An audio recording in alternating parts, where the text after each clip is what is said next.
যথাযোগ্য মর্যাদায় বেলুড় মঠে শুরু হলো যিশু পুজো। মহাসমারোহে প্রতি বছরের ন্যায় 24শে ডিসেম্বর সন্ধ্যায় বেলুড় মঠে পালিত হলো যিশু পুজো।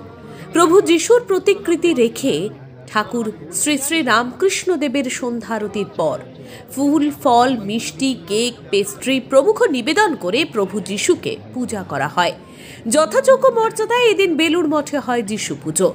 25শে ডিসেম্বর বড়দিন উপলক্ষে রবিবার 24শে ডিসেম্বরের সন্ধ্যায় বেলুড় মঠে প্রভু যিশুর পুজোর আয়োজন করা হয়। প্রতি বছরের মতো এবছরও বেলুড় মঠে যিশু খ্রিস্টের জন্মদিনের আয়োজন করে রামকৃষ্ণ মঠ ও মিশন। সন্ধ্যা আরতির পর শুরু হয় যিশুর আরাধনা। প্রভু যিশুর ছবি বসানো হয়, মোমবাতি, ফুল দিয়ে ছবি সাজানো হয়।